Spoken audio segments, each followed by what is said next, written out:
a few interplanting combinations here I'm going to show you. So this is broccoli with turnips. Perhaps you've seen this before, both in the UK and in Italy. And it's important how you manage it. So these are broccoli, Calabrese broccoli. You see in there, beautiful head. And in the middle we planted turnips, and this was mulched with hay. There is hay, so it stays nice and moist underneath. A few weeds, very little though, because the soil is soft. It's also easier to pull them up, and the softness is down to the mulch. So how do we manage this interplanting? At the beginning the turnips grow really fast, and so they put a lot of energy and starch and sugars in the roots, which is great. And then after a bit they get shaded out. Now if they're big enough when they get shaded out, great, fantastic. They don't need a lot of sun after that. They might need a bit of air flow though, so it's important. Then also that it could be that they have put in enough starch to make the roots as big as you want them.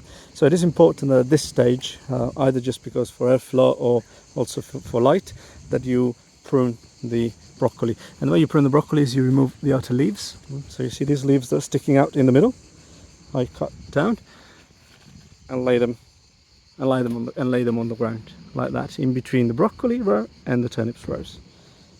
So I'll open the middle, and without covering obviously the turnips with the leaves, but those leaves will add to the mulch, also stimulate the roots of the broccoli. Whenever something gets cut, its roots get stimulated, the microbiology in the soil as well. They'll help the turnips both by allowing for light and airflow, but also by stimulating them via the microbiology that connects the roots. This is another interplanting where there's a bit less management necessary. These are French beans and beetroot.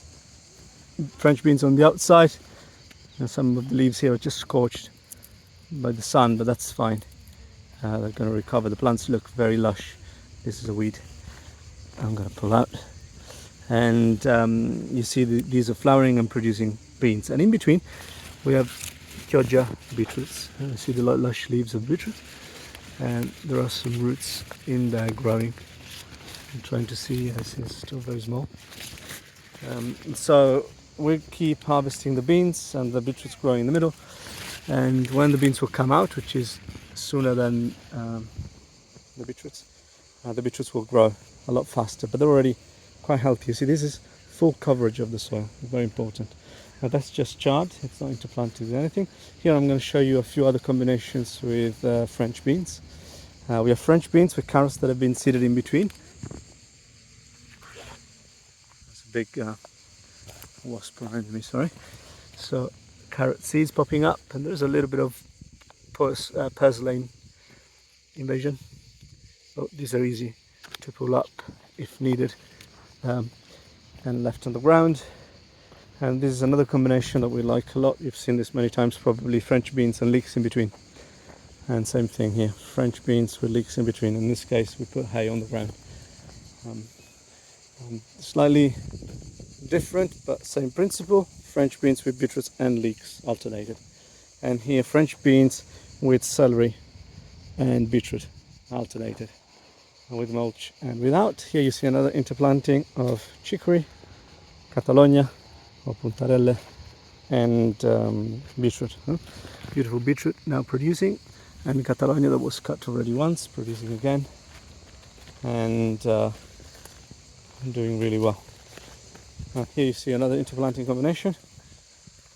We have, apart from the weeds, we have a little bit of spring onions and lettuce. This works pretty well as well. And here we have aubergines and lettuce. And what else?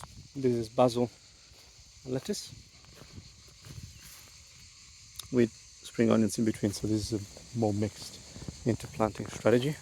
Let me show you one last example. Well, two more. French beans and spring onions.